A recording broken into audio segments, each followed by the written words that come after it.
Chicks po yan siya, chicks. Takot po yan sa camera, ang chicks na yan. Hindi yan tumitingin sa camera. Natatakot yan. Hindi na yan nilinak. Uy! Lalabas yung dugo ko. Ito ang chicks namin, pero hindi yan takot sa camera. Gustong gusto niya yung camera. Single, benta niya. Single po, available. Ready to mingle. Pero kailangan may sasakyan. May negosyo. Malaki ang sahod. May bigasan pa. Kasi lagi po naghahanap ng rice.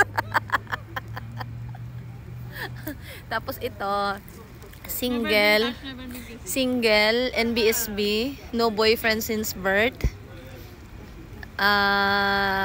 accountant, looking forward to get married. But the qualification is she's looking for Korean, Japanese, or Sim Japanese. Sim Japanese sister. Nepal pala. Nepali, no? They looks like Japanese or they looks like Korean. Some of them. Yeah, so it's okay? Or are you ready to make a new life in Nepal? El, which nationality you prefer? Bangladesh. Ito na sagot eh. Bibigay ko to sa Bangladesh. Which nationality? Number 1, Filipino? Huh? Blue eyes, brown eyes. One eye black. One eye red. Vampira pala hinahanap mo, El eh. O, ikaw. Qualification. Anyone, as long as Blue eyes. as long as blue eyes, bro. What's wrong with the eye? There's a lot of ano. Of course, 2 eyes. Nag-aano na lang siya. Contact lens, okay. Uy, maraming ano mga patan na green eyes. Tsaka blue eyes. How about you, Karen? Siyempre, sapatos lang yung anuhin natin ba? Papa lang kasi ang gusto nito. Isali mo na lang din kaya ang kamay mo.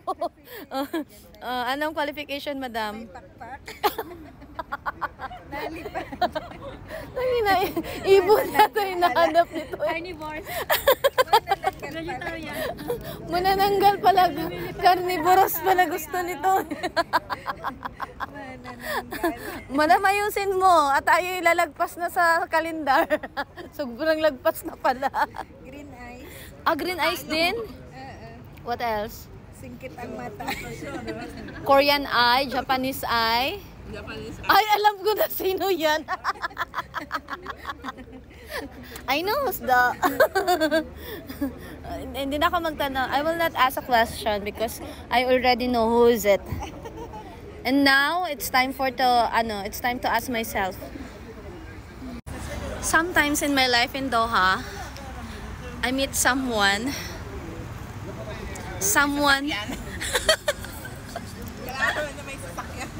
I need someone with car.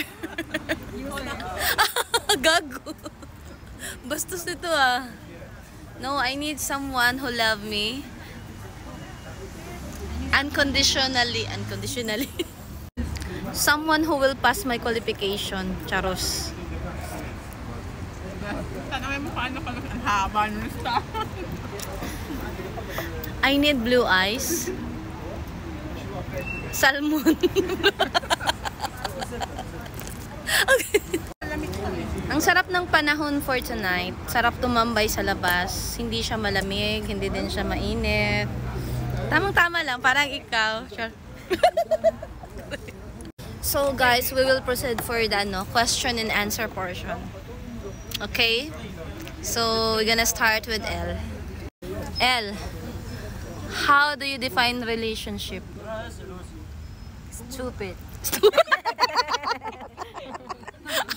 Ang galing sumagot nitong katabi ko. May pinanguhugutan. Stupid. Headache. Ano pa?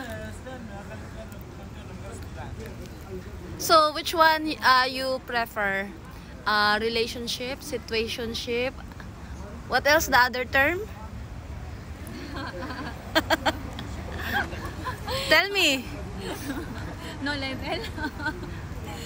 No label, flirting. Sagot ko, ayaw mo masaktan. Anong tanong ba? Which one you prefer? You're in a relationship, situationship, flirting. Ano na siya? Kahit masakit sa ulo. You want headache, okay. Next one. Ba't ayaw makuha yung ano nito? O, sige. Which one you prefer? Choices? Yeah. Ano? Relationship, situationship, flirting without level. Fleeting moment of desire. Oh my God, it's another word. Alam ko, sinerch pa niya yun. Naghanap. Fleeting, ano yun? Moment of desire. You just want to have your desire, and then that's it. Forget everything. And then, forget everything. After all. As long as you need each other, then be happy. Then back to reality. Back to reality. How about you, Adidas? What do you want? Relationship, situationship, flirting. Ano yun sa'yo? Fleeting. Basta fleeting na lang. Fleeting. Yung parang sasakyan. Fleeting moment of desire. So, relationship. So, Wag muna. you are ready for the headache? Relationship without headache. Relationship with headache. That is package. You're ready to, ano yan, stupid? Stupid. You are ready for the stupid things?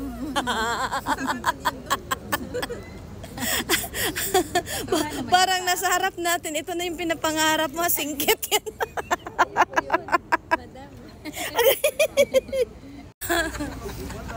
Ay, grabe ka makatawa, Day. For me, all of the above. All the answers. It's fine for me for relationship. It's fine for me for headache. It's fine for me for relationship only. That's it.